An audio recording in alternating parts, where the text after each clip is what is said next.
ಒಕ್ಕಲಿಗ ನಾಯಕರ ಮೇಲೆ ಈಗಿನ ಕಾಂಗ್ರೆಸ್ನ ಅಭ್ಯರ್ಥಿಯನ್ನು ಎತ್ತುಕಟ್ಟಿ ಯಾವ್ಯಾವ ಒಕ್ಕಲಿಗರ ಬಗ್ಗೆ ಏನೇನು ಪದಬಳಕೆ ಆ ಮನುಷ್ಯನಿಂದ ಮಾಡಿಸಿದ್ದಾರೆ ಈಗಿನ ಕಾಂಗ್ರೆಸ್ ಅಭ್ಯರ್ಥಿಯ ಮುಖಾಂತರ. ಆಮೇಲೆ ಶಿವಕುಮಾರ್ ಅವರೇ ಈಗ ಒಪ್ಕೋತಾ ಇದ್ದಾರೆ, ಇಲ್ಲಿಯವರೆಗೆ ಮೈಸೂರಿನ ಒಂದು ರಾಜಕಾರಣದಲ್ಲಿ ಒಕ್ಕಲಿಗರಿಗೆ ಅನ್ಯಾಯ ಆಗಿದೆ ಅಂತೇಳಿ.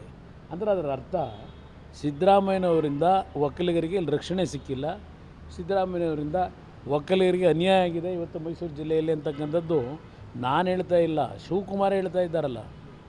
ಸಾರ್ವಜನಿಕವಾಗಿ ಇವತ್ತು ಸಭೆ ಮಾಡಿ ಒಕ್ಕಲಿಗರ ಪರವಾಗಿ ನಾನಿದ್ದೇನೆ, ಒಕ್ಕಲಿಗರ ರಕ್ಷಣೆಯೇ ಇಲ್ಲ, ಮುಂದೆ ನಾನು ಅದನ್ನು ಸರಿಪಡಿಸ್ತೀನಿ, ದೆಹಲಿ ಒಳಗೆ ಮಾತುಕತೆ ಮಾಡಿದ್ದೇನೆ, ಮತ್ತು ನಾನು ದೆಹಲಿಯಲ್ಲಿ ನನ್ನ ಸ್ಥಾನದ ಬಗ್ಗೆ ಚರ್ಚೆ ಆಗೋಗಿದೆ, ಅಂತಿಮ ಆಗಿದೆ ಅಂತಕ್ಕಂಥದ್ದೇನಿದೆ ಅವರಿಗೆ ಈಗ ಆತಂಕ ಇರೋದು. ಇವತ್ತು ಒಕ್ಕಲಿಗರ ಬಗ್ಗೆ ರಕ್ಷಣೆ ಕೊಡ್ತೀನಿ ಅಂತ ಹೇಳ್ತಕ್ಕಂಥದ್ದು ಇಷ್ಟು ದಿವಸ ಏನು ಮಾಡ್ತಾಯಿದ್ರು? ಯಾರಿಂದ ಅನ್ಯಾಯ ಆಗಿದೆ ಒಕ್ಕಲಿಗರಿಗೆ? ಅವ್ರ ಪಕ್ಷದ ಮುಖ್ಯಮಂತ್ರಿಯಿಂದಲೇ ಅನ್ಯಾಯ ಆಗಿದೆ ಅಂತಕ್ಕಂಥ ಅವ್ರ ಮಾತಿನ ಅರ್ಥ. ಅದರಿಂದ ಇವರ ಹೇಳಿಕೆ ಒಕ್ಕಲಿಗರ ಪರವಾಗಿದ್ದೇನೆ ಇದೆಲ್ಲ ಬಹುಶಃ ಒಕ್ಕಲಿಗರಷ್ಟಿಲ್ಲ, ಬೇರೆ ಸಮಾಜಗಳು ಇವ್ರ ಹೇಳಿಕೆಯನ್ನು ಸೀರಿಯಸ್ಸಾಗಿ ತಗೊಳ್ಳಲ್ಲ. ಅಲ್ಲ, ತಮ್ಮನ್ನು ವಿಲನ್ ಮಾಡುವಂಥ ಪರಿಸ್ಥಿತಿ ನಡೀತಾ ಇದೆಯಾ? ಯಾಕಂದರೆ ಮಠದ ವಿಚಾರ ಇರ್ಬೋದು, ಮತ್ತೊಂದು ಇರ್ಬೋದು. ಈಗ ನೋಡಿ, ನಮ್ಮ ತೋಟದಲ್ಲಿ ಒಂದು ಸಭೆ ಮಾಡಲಿಕ್ಕೆ ಹೊರಟ್ರೆ ಏನೋ ದೊಡ್ಡ ಮಹಾನ್ ಅಪರಾಧ ಅಂತಕ್ಕಂಥ ರೀತಿಯಲ್ಲಿ ಬಿಂಬಿಸ್ಲಿಕ್ಕೆ ಹೋದರು.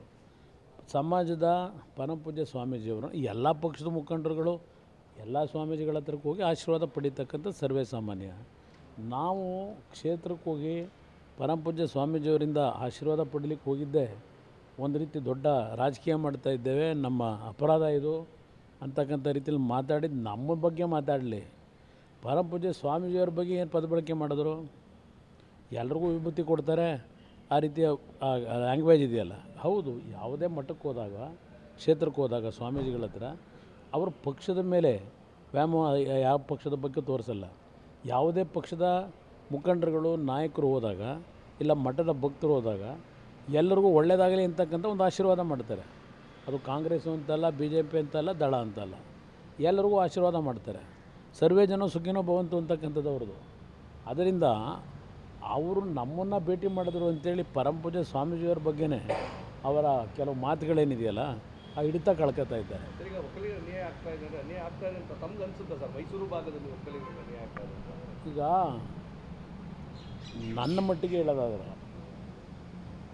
ಬಹುಶಃ ಕಳೆದ 25-30 ವರ್ಷದಲ್ಲಿ ಇಲ್ಲಿ ರಾಜಕಾರಣದಲ್ಲಿ ಏನೇನಾಗಿದೆ ಅಂತಕ್ಕಂಥದ್ದು ಇತಿಹಾಸ ಇದೆ. ಸಿದ್ದರಾಮಯ್ಯನವರ ನಾಯಕತ್ವದಲ್ಲಿ ಕಾಂಗ್ರೆಸ್ ಪಕ್ಷದಲ್ಲೇ ಇದ್ದಂಥವ್ರು ಇರ್ಬೋದು, ಸಿದ್ದರಾಮಯ್ಯ ನಮ್ಮ ಪಕ್ಷದಲ್ಲಿದ್ದಾಗಲೂ. ಈಗ ಉದಾಹರಣೆಗೆ ಮಾದೇಗೌಡರಿಗೆ ಟಿಕೆಟ್ ಕೊಡಬೇಕು ಅಂತ ದೇವೇಗೌಡರಿದ್ದರು 94ರಲ್ಲಿ. ಅವತ್ತು ಯಾವ ರೀತಿ ವಿರೋಧ ವ್ಯಕ್ತಪಡಿಸಿದ್ರು? ನಮ್ಮ ಪಕ್ಷದಿಂದಲೇ ಅವ್ರು ಸಿದ್ದರಾಮಯ್ಯನವರು ಈಗ ಒಕ್ಕಲಿಗರ ಬಗ್ಗೆ ಅನುಕಂಪ ತೋರಿಸ್ತಾವ್ರೆ. ಅವರ ನಿಜವಾದ ಅವರ ಬದುಕಿನ ರಾಜಕೀಯ ಜೀವನದಲ್ಲಿ ಎಂದೂ ಸಹ ಬೇರೆ ಸಮಾಜಗಳ ಏಳಿಗೆಯನ್ನು ಸಹಿಸ್ತಾರಲ್ಲ. ನನಗಾದಂಥ ಅನುಭವವೇ ಹೇಳೋದಾದರೆ ಬೇರೆದಲ್ಲ.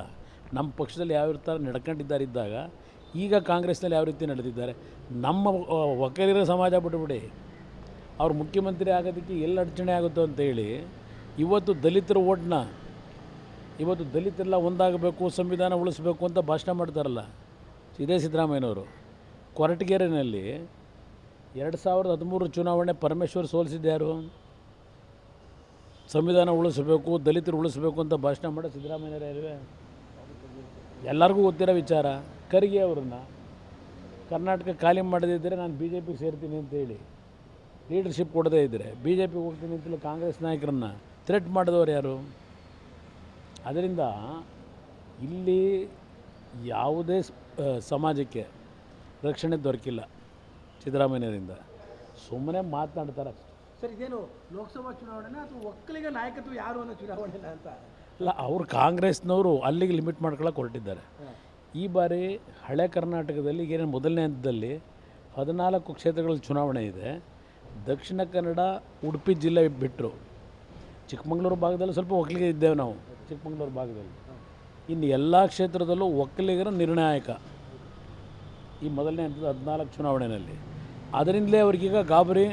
ಒಕ್ಕಲಿಗರ ಮತ ಎಲ್ಲಿ ಮೈತ್ರಿಯ ಒಂದು ಹಿನ್ನೆಲೆಯಲ್ಲಿ BJP JDSನ ಅಭ್ಯರ್ಥಿಗಳ ಪರವಾಗಿ ಹೋಗುತ್ತೋ ಅಂತ ಹೇಳಿ ಆತಂಕದಲ್ಲಿ ಈ ರೀತಿಯ ಒಂದು ವಾತಾವರಣ ಸೃಷ್ಟಿ ಮಾಡಲಿಕ್ಕೆ ಹೊರಟಿದ್ದಾರೆ. ನನ್ನ ಪರಿಸ್ಥಿತಿನಲ್ಲಿ ಒಕ್ಕಲಿಗರು ಈ ಬಾರಿ 85-90% B J P J D ಎಸ್ನ ಮೈತ್ರಿ ಅಭ್ಯರ್ಥಿಗಳಿಗೆ ಮತ ನೀಡ್ತಾರೆ ನನ್ನ ಅಭಿಪ್ರಾಯ. ಯಾವುದೇ ರೀತಿ ಸಮಸ್ಯೆ ಇಲ್ಲ. ಅದ್ರ ಜೊತೆಗೆ ಬೇರೆ ಸಮಾಜಗಳು ಸಹ ಈ ಮೈತ್ರಿಯನ್ನು ಒಪ್ಪಿದ್ದಾರೆ. ಬೇರೆ ಸಮಾಜಗಳು ಸಹ ಅದೇ ರೀತಿಯ ವಾತಾವರಣವನ್ನು ತೋರಿಸ್ತಾ ಇದ್ದಾರೆ. ಇನ್ನೊಂದು ಕೊನೆಯದಾಗಿ ಮಠವನ್ನು ಇಬ್ಬಾಗ ಮಾಡಿದವರು ದೇವೇಗೌಡರು, ಫೋನ್ ಟ್ಯಾಪಿಂಗ್ ಮಾಡಿದವರು ಸ್ವಾಮಿ. ಈಗ ನನಗೇನು ಸಂಬಂಧ ಫೋನ್ ಟ್ಯಾಪಿಂಗ್ಗೆ? ನಾನು ಪರಮಪೂಜ್ಯ ಸ್ವಾಮೀಜಿಯವರ ಜೊತೆ ಕಾಲಭೈರವೇಶ್ವರನ ಶಂಕುಸ್ಥಾಪನಾ ಕಾರ್ಯಕ್ರಮಕ್ಕೆ ಅಮೇರಿಕಾಗೆ ಇಲ್ಲಿ ಪುಟ್ಟಣ್ಣ ಅವರು ಇದ್ದಾರೆ. ನಾವೆಲ್ಲರೂ ಸ್ವಾಮೀಜಿಯವ್ರ ಜೊತೆ ಅಮೇರಿಕಾಗೆ ಹೋದಾಗ ತಾನೇ ಸರ್ಕಾರ ತೆಗೆದಿದ್ದೆವರು. ನನಗೆ ಸ್ವಾಮೀಜಿಯವ್ರ ಬಗ್ಗೆ ಅನುಮಾನ ಇದ್ದು ಅವ್ರು ಫೋನ್ ಟ್ಯಾಪ್ ಮಾಡಿಸೋದಾದರೆ ಸ್ವಾಮೀಜಿಯವ್ರ ಜೊತೆ ಯಾಕೆ ಹೋಗ್ತಿದ್ದೆ ನಾನು? ನಿಮಗೆ ಬೀಳುತ್ತೆ ಸರ್ಕಾರ. ಯಾರು ಡಿ ಕೆ ಯಾರು ಹೇಳಿದ್ರು? ನಾನು ಅಮೇರಿಕಾಗೆ ಹೋದ ಮೇಲೆ ಸ್ವಾಮೀಜಿಯವ್ರ ಜೊತೆಯಲ್ಲಿ ಮೊದಲನೇ ವ್ಯಕ್ತಿ ರಾಜೀನಾಮೆ ಕೊಟ್ಟಿದ್ದು ಆನಂದ್ ಸಿಂಗು. ನಾನು ಫೋನ್ ಮಾಡಿದೆ ಎಲ್ಲರಿಗೂ, ಏನು ಸಮಸ್ಯೆ ಇಲ್ಲ, don't worry, will take care ಅಂತ ಹೇಳಿದಾರೆ. ಯಾರ್ಯಾರು ಹೇಳಿದ್ರು? ನೀವು ಅಲ್ಲೇ ಇರಿ ಅಂತೇಳಿ, ಪರವಾಗಿಲ್ಲ ನಾವೆಲ್ಲ ವಿಲ್ ಮ್ಯಾನೇಜ್ ಅಂತ ಹೇಳಿದಾರೆ ಯಾರು? ಸ್ವಾಮೀಜಿಯವ್ರನ್ನ ಯಾಕೆ ಇಲ್ಲಿ ಹೇಳಿ ತರ್ತಾರೆ? ನಾನು ಯಾತಕ್ಕೆ ಸ್ವಾಮೀಜಿಯವ್ರದ್ದಷ್ಟೇ ಅಲ್ಲ, ನಾನು ಯಾರ ಫೋನನ್ನು ನಮ್ಮ ಅಧಿಕಾರಿಗಳಿಗೆ ಆದೇಶ ಮಾಡಿ ಟ್ಯಾಪ್ ಮಾಡ್ಸೋಕ್ಕೆ ಹೋಗಿಲ್ಲ. ನಾನು ಆ ರೀತಿ ಟ್ಯಾಪ್ ಮಾಡಿಸಿದ್ರೆ ಸರ್ಕಾರ ರಚನೆಯಾದ ಮಾರನೇ ದಿವಸದಿಂದಲೇ ರಮೇಶ್ ಜಾರಕಿಹೊಳಿ ಮತ್ತು ಶಿವಕುಮಾರ್ ನಡುವೆ ಏನೋ ಒಂದು ಕಲಹ ಪ್ರಾರಂಭ ಆಯ್ತಲ್ಲ. ಯಾರಿಗೋಸ್ಕರ ಕಲಹ ಪ್ರಾರಂಭ ಮಾಡಿದ್ರಿಬ್ಬರು? ದಯವಿಟ್ಟು ಯೋಚನೆ ಮಾಡಿ. ಯಾತಕ್ಕೆ ಗಲಾಟೆ ಶುರುವಾಯಿತು ಅವರಿಬ್ಬರಲ್ಲಿ? ಯಾರಿಗೋಸ್ಕರವಾಗಿ ಗಲಾಟೆ ಪ್ರಾರಂಭ ಆಯಿತು? ಅಲ್ಲಿಂದಲೇ ಪ್ರಾರಂಭ ಆಯಿತು. ನನಗೆ ಹೇಳ್ತಾರಲ್ಲ, ನಾನು ಪ್ರಾಮಾಣಿಕವಾಗಿ ರಕ್ಷಣೆ ಮಾಡಿದ್ದೆ, ಇದೆಲ್ಲೋ ಹಾಸನಾಂಬೆ ಮುಂದೆ ಪ್ರಮಾಣ ಮಾಡಲಿ ಇದೆಲ್ಲ ಹೇಳಿದ್ದಾರಲ್ಲ. ಪ್ರಾರಂಭ ಆಗಿದ್ದೇ ಸರ್ಕಾರ ರಚನೆ ಮಾಡಿದ 15 ದಿವಸದಲ್ಲಿ ಜಾರಕಿಹೊಳಿ 7 ಜನ ಕರ್ಕೊಂಡು ಹೋದರು. ಇದೆಲ್ಲೋ ಯಾವುದೋ ಹೆಜ್ಜಿಗಲ್ಲ ಅಜ್ಮೀರಿಗೆ ಎಲ್ಲ ಕರ್ಕೊಂಡು ಹೋದಂತೇನಿದೆ, ಶುರುವಾಗಿದ್ದೇ ಅಲ್ಲಿ.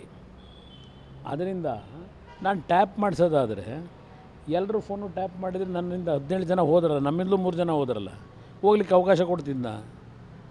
ಟ್ಯಾಪ್ ಮಾಡ್ತಕ್ಕಂಥದ್ದಕ್ಕೆ ನಾನು ಏನಾದರೂ ಪ್ರೇರೇಪಣೆ ಕೊಟ್ಟಿದ್ರೆ ನಮ್ಮ ಅಧಿಕಾರಿಗಳಿಗೆ ಯಾವಾಗಲೂ ಸರ್ಕಾರ ಉಳಿಸ್ತಿದ್ದೆ. ಅದರಿಂದ ಈ ಟ್ಯಾಪು ಅದು ಇದು ಏನು ಹೇಳ್ತಾರೆ, ಅದು ನಮ್ಮ ಜಾಯಮಾನದಲ್ಲಿ ನನಗದರ ಅವಶ್ಯಕತೆಯೂ ಇಲ್ಲ, ಇಂಟ್ರೆಸ್ಟೂ ಇಲ್ಲ. 2 ಬಾರಿ ರಾಜ್ಯದ ಮುಖ್ಯಮಂತ್ರಿ ಆಗಿದ್ದೇನೆ. ನಾನು ಯಾವುದೇ ನನ್ನನ್ನು ದ್ವೇಷ ಮಾಡಿ ಯಾರು ನಮ್ಮ ಜನಾರ್ದನ್ ಪೂಜಾರಿ ಅವರು 150 ಕೋಟಿ 2 ತಿಂಗಳು ನನ್ನ ಮೇಲೆ ಅಪಾದನೆ ಮಾಡೋರು. ಜನಾರ್ದನ್ ರೆಡ್ಡಿ ಅವರು, ಜನಾರ್ದನ್ ಪೂಜಾರಿ ಅವರು, ಜನಾರ್ದನ್ ರೆಡ್ಡಿ ಅವರು, ಅವ್ರ ಬಗ್ಗೆನೇ ನಾನೇನು ತಲೆ ಕೆಡಿಸ್ಕೊಳ್ಳಿಕ್ಕೆ ಹೋಗಲಿಲ್ಲ. ಅಧಿಕಾರ ದುರುಪಯೋಗ ಪಡಿಸ್ಕೊಂಡು ತೊಂದರೆ ಕೊಡೋಕ್ಕೆ ಹೋಗಲಿಲ್ಲ. ಇದು ನಮ್ಮ ನಡವಳಿಕೆ. ಪಾಪ ಇವ್ರಿಗೆ ಇಷ್ಟ ಬಂದಾಗೆ ಜನಗಳಲ್ಲಿ ಒಂದು ರೀತಿ ಸಂಶಯ ಉಂಟು ಮಾಡ್ತಕ್ಕಂಥ ಹೇಳಿಕೆಗಳು ಕೊಡ್ತಾರೆ.